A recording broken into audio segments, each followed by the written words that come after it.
Dug আউটের ওই কয়েক বর্গমিটারের খাঁচায় দাঁড়িয়ে কত উগ্র আগ্রাসনই তো দেখেছে ফুটবল বিশ্ব।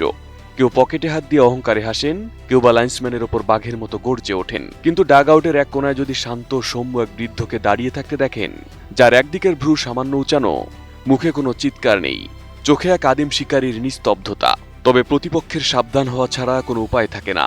তিনি কার্লো আনচেলত্তি, ফুটবল বিশ্ব যাকে ভালোবেসে ডাকে ডন কার্লো, যার ওপর শেষ মিনিট পর্যন্ত ভরসা রাখা যায়।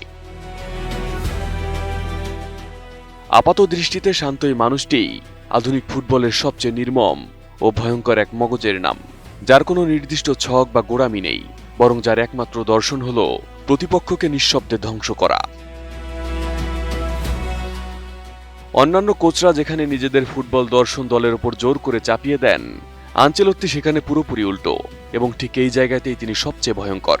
তিনি প্রতিপক্ষের শক্তি এবং নিজের দলের সামর্থ্য বুঝে রূপ পরিবর্তন করেন গিরগিটির মতো, ফলে কোনো নির্দিষ্ট ট্যাকটিক্সের বেড়াজালে তাকে বন্দী করা যায় না। আমি বুঝি নির্মাণের শিল্প, সালাম স্টিল বোঝে durability. Salam steel, most durable steel. People management বা ড্রেসিং রুম নিয়ন্ত্রণের ক্ষেত্রে তার চেয়ে কুশলী শাসক ফুটবল ইতিহাসে আর কেউ আসেনি। ক্রিস্টিয়ানো রোনালদো, জিনেদিন জিদান, করিম বেনজেমা, এমবাপ্পে থেকে শুরু করে আজকের ভিনিসিয়াস জুনিয়র, বিশ্বের সবচেয়ে বড় বড় অহংকারী তারকাদের তিনি এক সুতোয় বেঁধে ফেলেন পরম মায়ায়। তার এই শান্ত চেহারার আড়ালে লুকিয়ে থাকা মনস্তাত্ত্বিক খেলাই তাকে ডাগ আউটের সবচেয়ে বিপজ্জনক মানুষে পরিণত করেছে।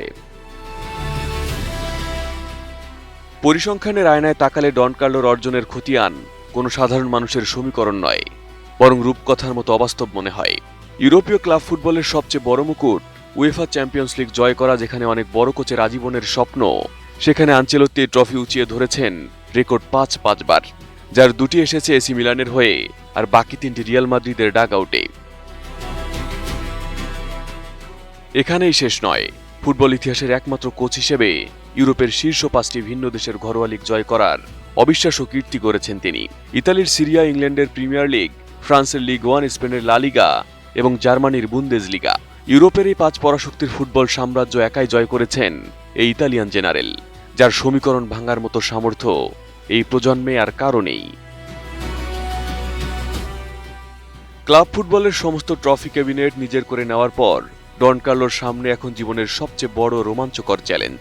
২০২৫ সালের মাঝামাঝি সময়ে সেলেসাওদের দায়িত্ব নেওয়ার পর তিনি ফুটবল ইতিহাসের প্রথম হাই প্রোফাইল বিদেশি কোচ হিসেবে ব্রাজিলকে বিশ্বজয়ের স্বপ্ন দেখাচ্ছেন। চলতি ২০২৬ বিশ্বকাপে মরক্কো, হাইতি এবং স্কটল্যান্ডকে পেছনে ফেলে তার ব্রাজিল চ্যাম্পিয়ন হয়ে নকআউটে পা রাখে। এরপর জাপানকে ২-১ গোলে হারিয়ে গ্রুপ অফ 16ও নিশ্চিত করে রেখেছে সেলেসাওরা। ভিনিসিয়াস জুনিয়রের আগুনে ফর্ম আর চোট কাটিয়ে ফেরা অভিজ্ঞ নেইমারের চাণক্য বুদ্ধি, ২-১ করে আনচেলত্তি গড়ে তুলেছেন এক অপরাজেয় দল, যার উপর ভরসা করে ব্রাজিল ফুটবল ফেডারেশন ইতোমধ্যে তার চুক্তি ২০৩০ বিশ্বকাপ পর্যন্ত বাড়িয়ে নিয়েছে। চুলে রূপালী আভার, মুখে চুইংগাম চিবানোর সেই চিরচেনা রূপে যখন তিনি ডাগ আউটে দাঁড়িয়ে কেবল তার বাম ভ্রুটি আলতো করে উঁচিয়ে দেন, তখনই মূলত প্রতিপক্ষের ধ্বংসযজ্ঞের নীল নকশা চূড়ান্ত হয়ে যায়। Arif Hasan, ATN news.